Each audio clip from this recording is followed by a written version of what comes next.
These events were 14, 16 years ago. I'll call my stalker John. When I was in high school, there were a bunch of us in my neighborhood who rode the bus together. We all sat in the back, being our loud, dorky selves. There were 4 guys and 1 girl other than myself. I dated one of the guys for about a month or so. It didn't work out. We were better as friends. I was a year ahead of this crowd, graduated later that year, and started attending the local community college.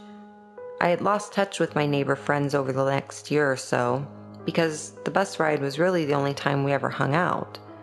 I was working a new job, going to school full-time, and generally enjoying my life. John was one of the quieter guys from the bus. The summer after I graduated, he walks into my work, and he starts chatting with me. I give him my phone number so we can catch up later.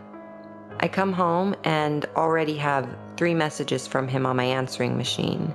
I find that a bit weird, but I knew John wasn't the smoothest guy in the world, so I give him a pass.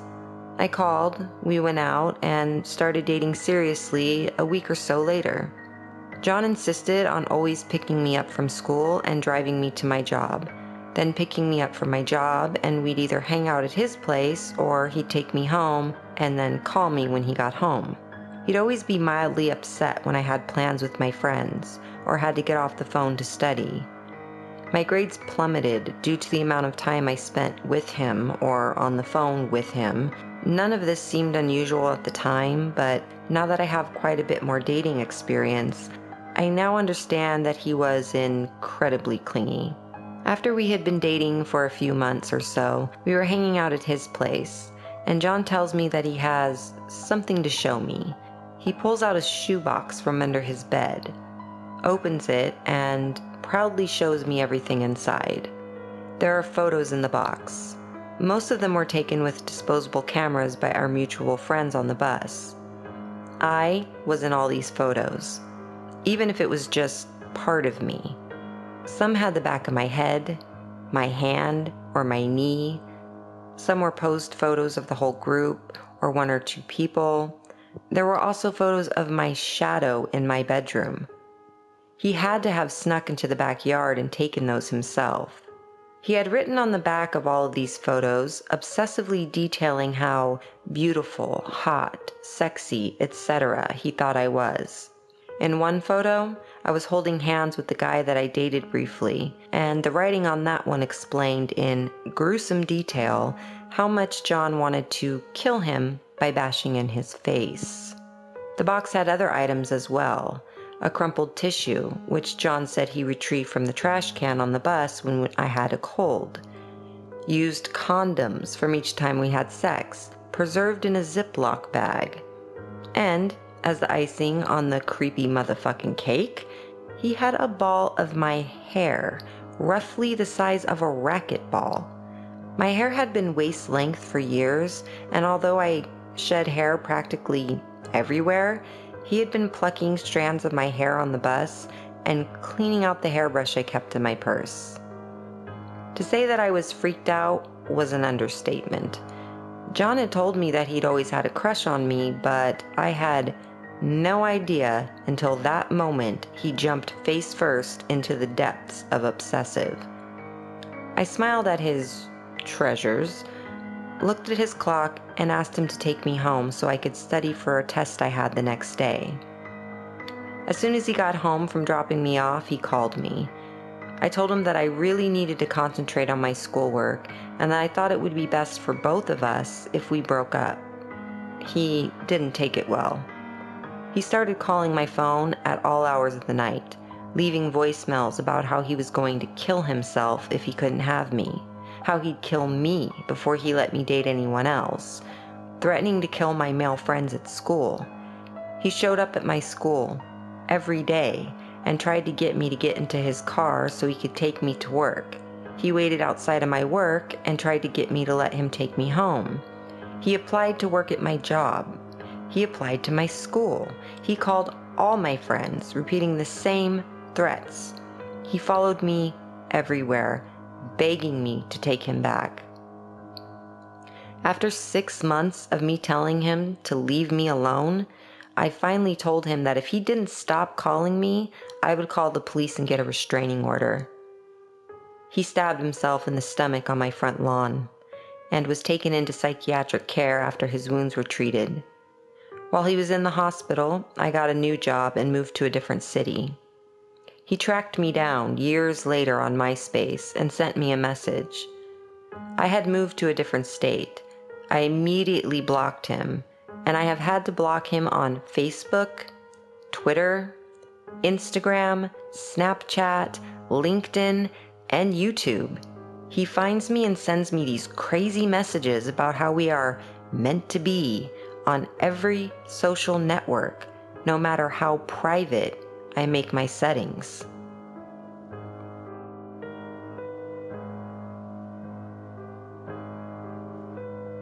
This happened to me during my first year of university in October.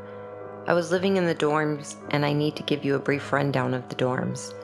You need a key card to gain access to your specific floor, so even though someone on the 3rd floor and 4th floor live in the same building, they can't access each other's floors. I had injured myself playing sports, so I was under orders to rest, which meant no Halloween parties for me. Pretty sad for a horror fiend like myself. But to try and make the time a happy one, I busied myself helping to make costumes for people and doing their makeup. Once I was finally finished, I packed up my makeup and decided to watch some movies in my room. A guy popped up and introduced himself. We chatted a bit and exchanged email addresses, and I walked back to my room and said goodnight. The first warning sign was that he walked into my room behind me. I felt really awkward and tried to say in a roundabout way that he needed to leave, but he wasn't getting the hint. I finally had to say, "You need to leave my room now." I chalked this up to him maybe being drunk or something, but I did wonder how he got onto my floor if he wasn't with anyone partying. Before I went to bed that night, I checked my email, and there were 5 messages from Creep. The first being, "Hey, I'm so glad we're friends," and the rest asking why I wasn't online. A few days later, I got a knock on my door when I was studying, and it was him. I explained that I was studying and needed privacy. He tried to walk into my room again, but I braced my arm on the frame and said firmly that I needed to study. The next day, he was at my door again, and the next. I began pretending that I was not home. Another day, there was a knock at the door, and when I checked the peephole, there was no one there, so I assumed the postman had come. I opened the door, and lo and behold, it was the creepy guy. He has began hiding from the peephole so I would be more likely to answer the door. I told my roommate never to open the door if he was there, and I told the people living on my floor that this guy was beginning to creep me out, so if he wanted to get on the floor, whatever sob story he gave them, don't let him on. A few days after that, I was on the bus coming home, and I got a text from someone who lived on my floor, telling me not to come home because Creep was on my floor and was sitting in front of my door, just waiting. I went to a friend's house and spent the night, and when I got home, I was told that he waited for 4 hours before leaving. At this point, I was getting freaked out. A few days after that, he began walking outside the building, and if I left, he would follow me wherever I went. I was too spineless to tell him to go away, and I tried to be more passive about it. Never spoke, never gave any indication I was paying attention, but he followed me to class, the cafeteria, and always tried to follow me home and get access to the floor. I went to the resident advisor, an older student that sort of watches over the floor, and told her what happened. She spoke to the RA for his floor and was told that Creep had been telling his own RA that we were best friends and dating. My RA tried to explain that I was uncomfortable, but the other RA believed him, and that was that. Thankfully, one thing did deter him. He would never approach me if I was with a group of people, so my floor mates banded together. If I went to dinner, I went with my floor, and if I wanted a drink or seconds, someone had to come with me. Walking to class and even waiting for the bus was done in a group. He got onto my floor once when someone else was coming in, and he forced his foot in the door to let himself in. I was hidden in the other room, and when he left my door to go and sit in the television lounge to wait for me, I went downstairs and ran around to the other side of the building and got into my room before he noticed. Then the phone calls began. I never gave him my number, but somehow he obtained my mobile and room phone, and at first it would be 1-2 phone calls a day until I told him I wanted him to leave me alone. Then the calls began coming in every hour, with him begging and pleading for me to talk to him. Without caller ID, I needed to answer the phone because of school and my part-time job. At this point it was November, and I was a wreck. I was tired of having to plan out doing simple things, like going for food or walking to a bus stop. Stress wasn't helping me recover from my injury, and I was losing weight, and I just looked sickly. I went back to the RA and begged her to help me. She went to the head of the dorms and explained everything that happened. I explained how far this had gone, and my roommate told them that he had followed her a few times, demanding that she tell him where I was. I felt awful. She never told me this because she was afraid of upsetting me further, and I felt like I was an asshole for putting her through this garbage. I don't know what went on behind closed doors. From what I guess, he was told to leave me alone, and any further contact would result in him being kicked out of the dorms. There was one email where he went insane on me, telling me how awful I was. How could I do this to him? We were so happy together. Surely I was cheating on him with other men. After that, nothing. At first, when I'd see him around campus, I'd run to the women's toilets to hide. I'd see him around town or on campus, and he'd always just stare at me. Never tried to approach me, never tried to get my attention, just staring. I used to walk by and try to pretend I didn't notice him and that he wasn't staring at me, and I tried to act like my heart wasn't pounding. A little backstory.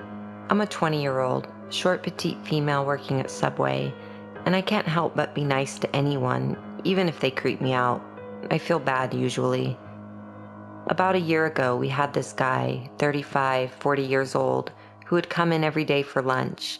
He was fascinated by my stretched ears and few piercings I had on my face, and always asked questions.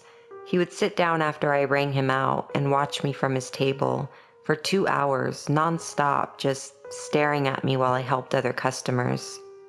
This goes on for about 2 weeks. Every day he would ask for my number, saying he had plugs and tunnels he wants to give me and see me wearing them in my ears, and I always politely declined. One day, I'm alone in the store because my manager had to run to the bank. We were really slow that day, so I was just in the back room messing around on my phone. I heard the door chime, looked up, and yet no one was there. Then I saw the man walk past the front of the store really quickly, like he was in a hurry. The store phone rings. "Thanks for calling Subway. How can I help you?" This is the girl, right? With the nice ears? Yes? Who is this? Are you alone in the back room right now? Are you working by yourself? At this point, I got really creeped out and I knew it was him. I hung up and texted my manager the situation so she would hurry back. He called again, this time asking me very weird questions like what I would do with him in a room with the door locked, if I had a boyfriend, why I was playing hard to get, etc. My manager gets back and I tell her everything. In the middle of the lunch rush, he calls again. This time my manager answers, and to this day, she never told me what he said, but the look on her face made my spine shiver. She told him if he called again or showed up here, she would call the police. I thought that was the end of it, but alas, I was wrong. 1 week later, I'm clocking out and getting ready to walk to my car parked in the front, and when I look outside, I see him standing by my car and looking inside it. I was an idiot and left the back door unlocked. I watched him crawl inside and shut the door. The creep was trying to hide in my fucking back seat and do God knows what to me when I got in. My manager locked the front door of our store and called the police. When they arrived, they had to pretty much drag him out of my car, and he was arrested. On him was a butcher knife, rope, and a rag with chloroform on it. If I hadn't looked up when I did, I would probably be dead right now. So, Subway Stalker, let's not ever meet again. When I first moved into a new place in a new town, I had left home one evening and accidentally left my garage door open. I texted my husband to tell him so he could go home and close it. He gets there and tells me it's not open. That's strange, but okay. The next day, I'm taking my trash out, and my neighbor was outside. He introduced himself and told me that the night before he noticed me leaving and I left my garage door open. So he went inside and closed it and let himself out through the front door, only locking the doorknob lock. Then he sent me a Facebook friend request. I'm assuming he looked at the mail on my counter to find out my full name. After this, he wrote me poems and taped them to my door, left gifts on the front porch, made crazy Facebook posts about a woman he was in love with who was forbidden. One Saturday night, I came home really late, and I was finishing my cigarette outside of my garage before going in. He was sitting outside in a chair, blistering drunk. He approached me and started talking about someone named George. I had no idea what he was going on about, and confused, I asked him if he had company. He walked into the garage and came out with a box containing George. George was his stepdad, and he was dead. The ashes were in the box. He caught wind of a trip I was going on via Facebook and invited himself along. I politely explained that I'm married, and all of this wacky behavior was unacceptable. A few days later, I had gone on a walk with my husband, and we left through the garage, leaving the door open. He messaged me on Facebook and told me he left a gift for me in my garage. When I got back, I found a bunch of camping gear inside of a giant Easter egg. After I got back from the trip, he showed up at our door at midnight, drunk and banging on the door. We moved. I have an ex-boyfriend who I dated for a grand total of 3 weeks. He got really attached in those 3 weeks and told me he loved me after we had sex. I told him I was flattered but didn't reciprocate. I decided to break up with him soon afterwards because he was way too intense. I told him this, and then the abuse began. He began texting, calling, and Facebook messaging me incessantly. It varied widely what he'd say, begging for me to come back, come over for sex, graphically detailing how he hoped I would die, telling me what a slut I am, etc., etc. I blocked him from my phone and on Facebook and Snapchat after he ignored my request to stop contacting me. He began messaging me through the accounts of mutual friends, without their permission I later found out, and leaving me about 10 voicemails a day. He even got a hold of my work email, which I never gave him, and sending me long paragraphs in which he would bounce wildly between lamenting his love for me, diagnosing me with various mental illnesses, which was everything from bipolar disorder, depression, anxiety, MPD, and Asperger's syndrome. It was a new one each time. He dragged up the one time we had sex into this too, and told me that I was broken because why would I not want to be with him? I ended up getting a new email to use at work because it turns out you can't block someone from emailing you. I once again sent a single line in a reply. It just said, "Stop contacting me." He wasn't done there.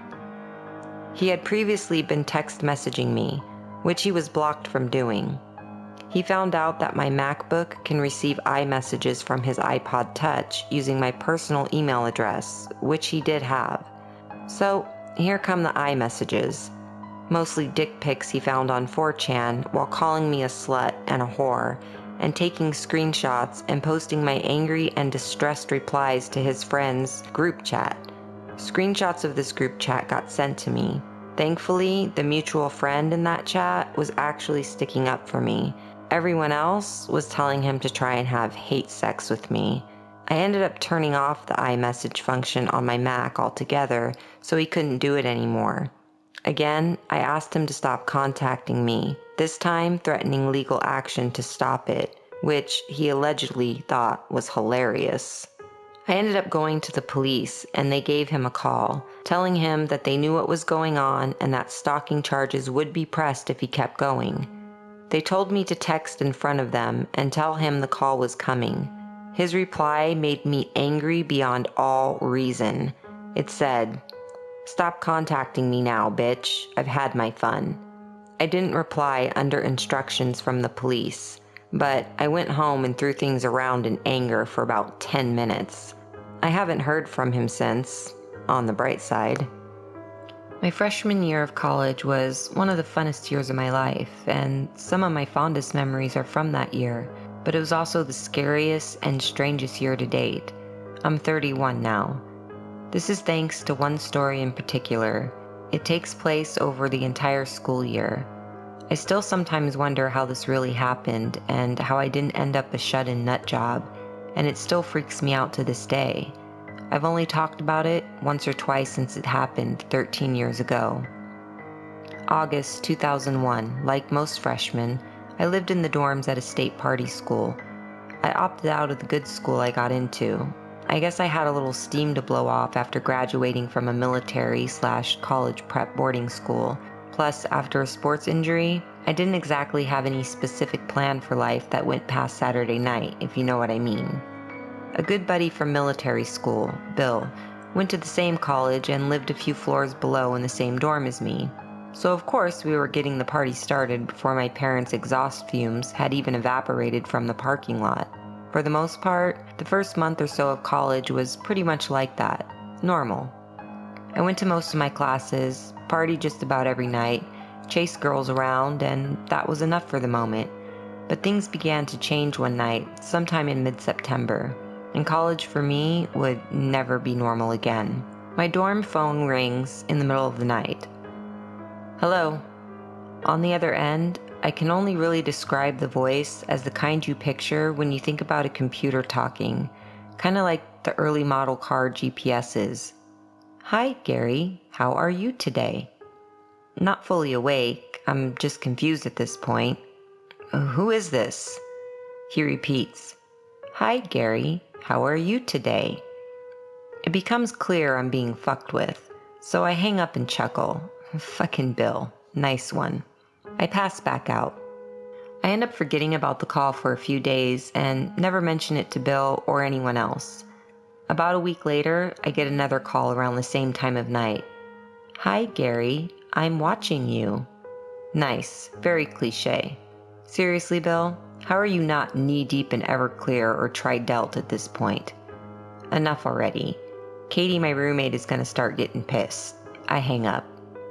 I casually confront my oh-so-clever amigo at breakfast the next morning, purposely not trying to bite too hard to give him a payoff that might incentivize continued calls. I also wasn't 100% it was actually him and not another one of my douchebag friends. He gives a genuinely confused response. Whatever. So a couple days after the second call, I come home and I see I had multiple messages on my answering machine. What the fuck? I barely knew that thing even worked. It's Computer Voice Guy, CVG. Message 1. My machine cuts off the first 1 to 2 seconds of the message, which tells me it's a bot set to play message upon answer. "Hi, Gary. I'm watching you." Message 2. "I thought I asked you to answer my calls, Gary." Message 3. "Where might Gary be on a Tuesday night?" Okay, so one of my friends is clearly asshole or bored enough to really push for a reaction here. The next day, I play the messages for Katie, who was around during the calls, which were apparently earlier in the night when he was still awake. He'd been a close buddy since we were in junior high, but we'd sort of taken separate paths after high school. So anyway, he's aware I'm a wild child and thinks nothing of the first couple messages. By the third, he's a little spooked. I then walk down to a couple other buddies' rooms and casually but immediately bring up the subject. Nada. Over the next couple of days, I press all close and semi-close friends, but get 0 answers and 0 suspects. The calls start coming more frequently over the next couple months, starting at once a week, then to once every 2-3 days, up to every day by Christmas break. I don't say anything to my family at that point, although I really should have.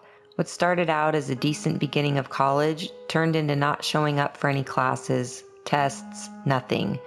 Grades reflect, and I am too busy answering for a 0.67 GPA to talk about some dumb prank that would likely be dismissed as a pathetic attempt at grades explanation. So it goes. Uneventful break and back to school, determined to become a new man. I gotta get my shit together with these grades.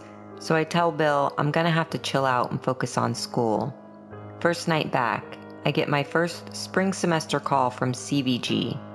How is your family in Cyprus? Okay, now this is fucking BS, man. What kind of douche lords am I hanging out with that even have the discipline to drag out a prank this long? I get the answer to that question a few days later, and the answer is none of them. Calls become threatening and downright dark. I'm very interested, Gary, in being close to you. Yeah, with that kind of weird sentence structure like that. I have tools I can bring. It is going to all be over soon. One day I bring Bill and all my other buddies up to hear the messages. Never deleted a single one for some reason. I guess when things happen over longer periods of time, you don't really feel the cumulative impact until laying out the complete package of evidence. The guys are in shock.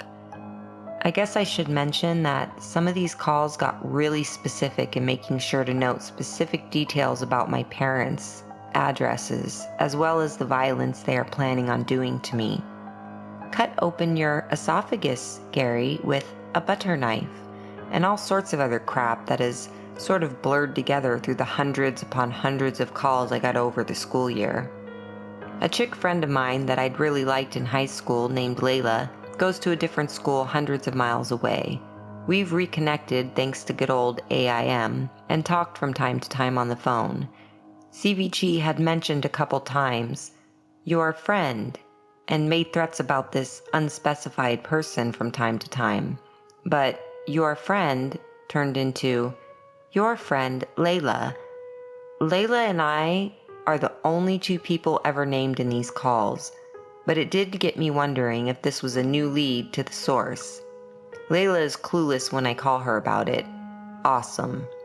I know that background was long, but you'll understand why I had to explain the situation when I tell you about what happens next. One night, we're all partying, drinking at some hotel. Forgot to mention, all that straight A crap went out the window as these events progressed. A different buddy, Carl, has a nice big truck we'd all go everywhere in, but he's passed out drunk at the hotel after pounding an entire bottle of whatever the fuck. I'm not really drinking tonight, and I want to get back to my own bed. I snatch Carl's keys to drive back to campus, thinking I'll drive back in the morning to get everyone. This was one of the few times I'd ever driven that year, so I wasn't tip-top on my directions. I make an early turn and am somehow down a road I've never seen. I realize this pretty quick, but I figure I've got the general direction of the campus pegged, so I can just continue the wrong road until hitting the familiar highway that I knew I'd eventually have to hit that is close to campus. I'm finding myself in open fields, still a paved road and everything, but aside from the road there was absolutely nothing and it was completely black, around 3 a.m.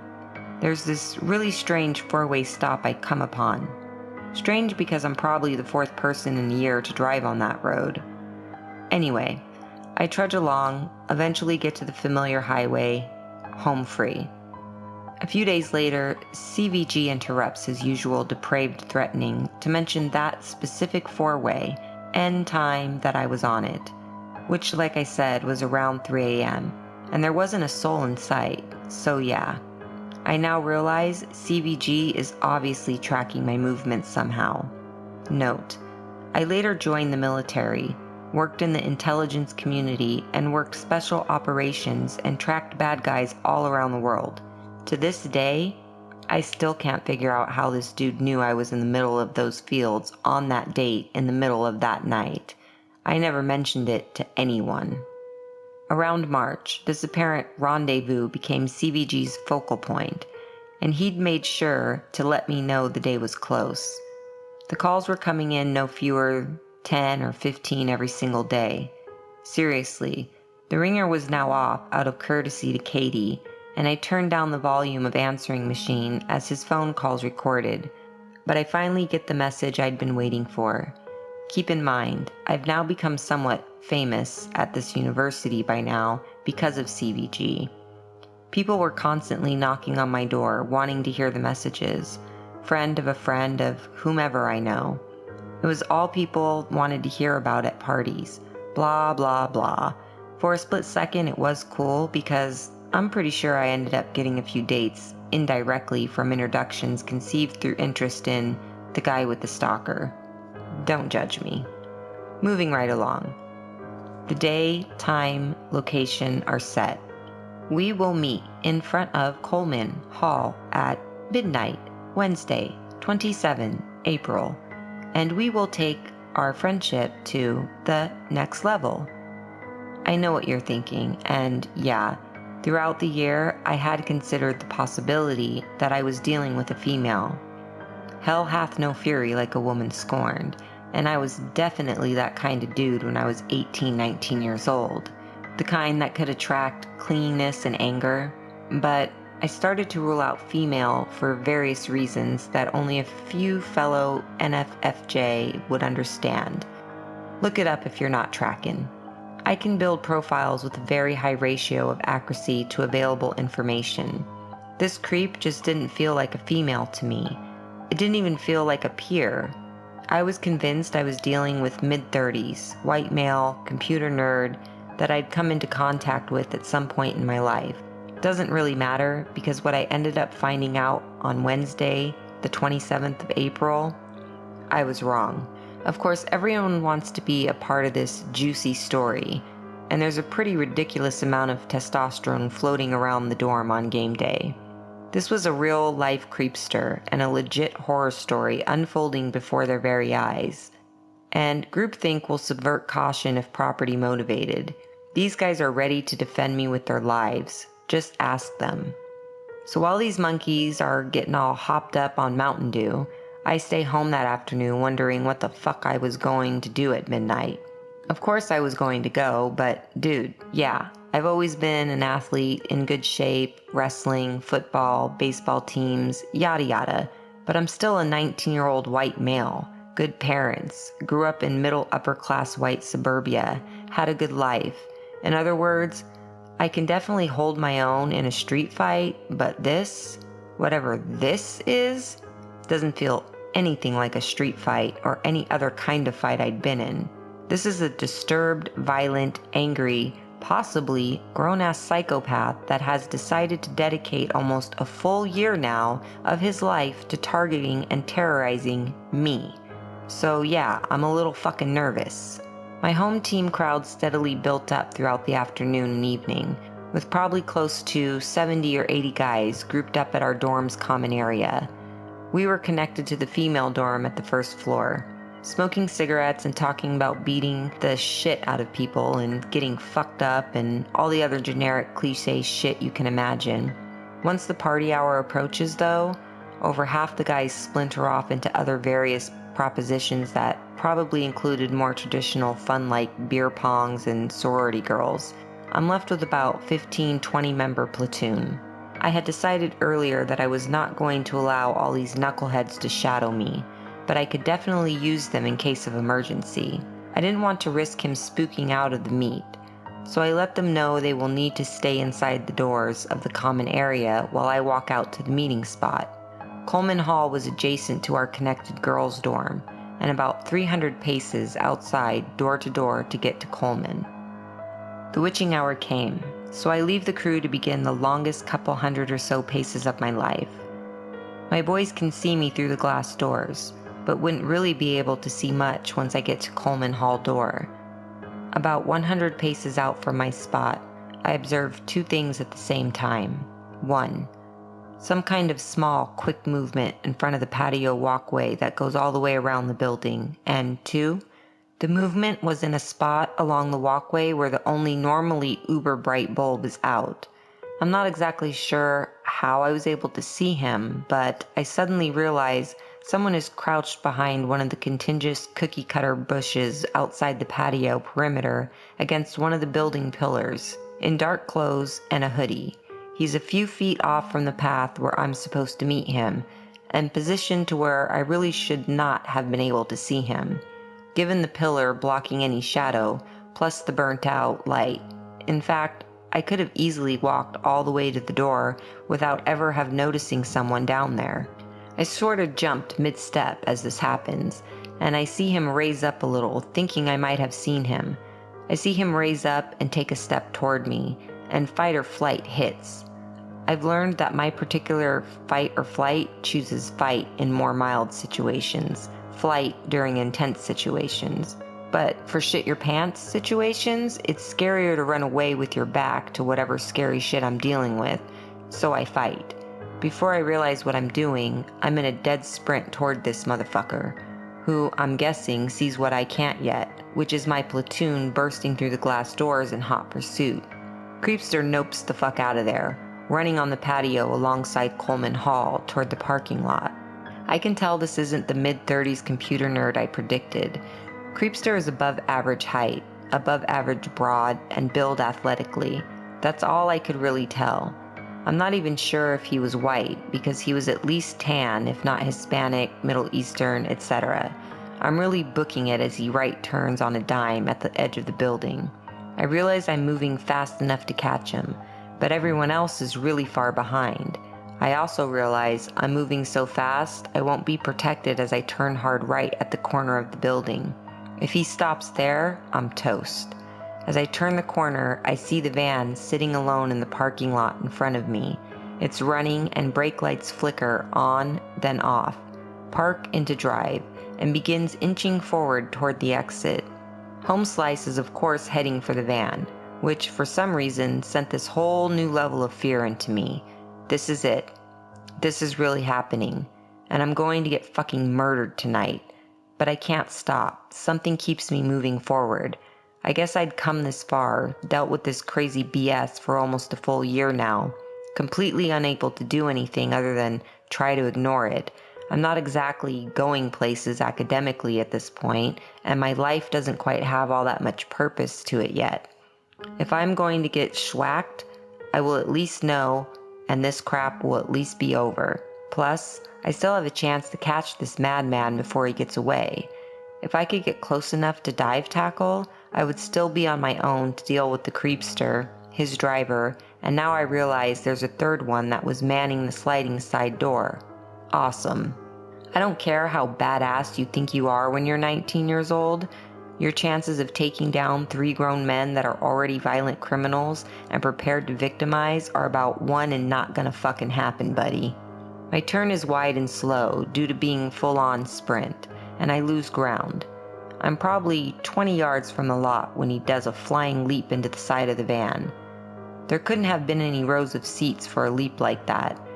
Creepster number 3 slams sliding door shut as van peels out of the parking lot, bangs a right, and gone in an instant.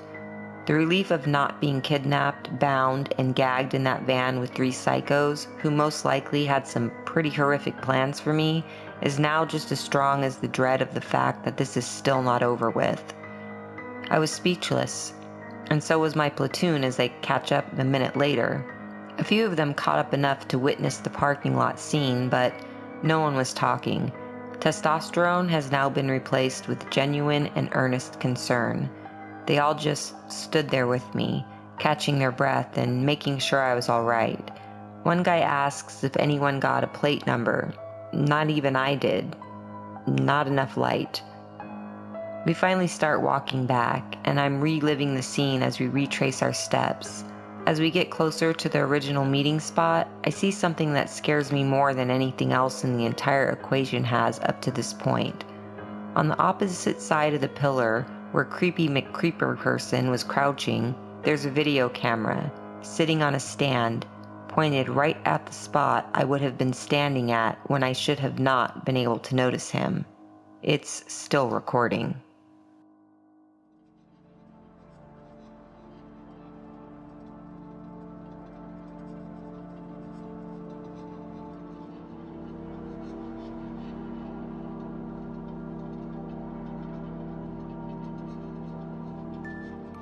The witch's lane.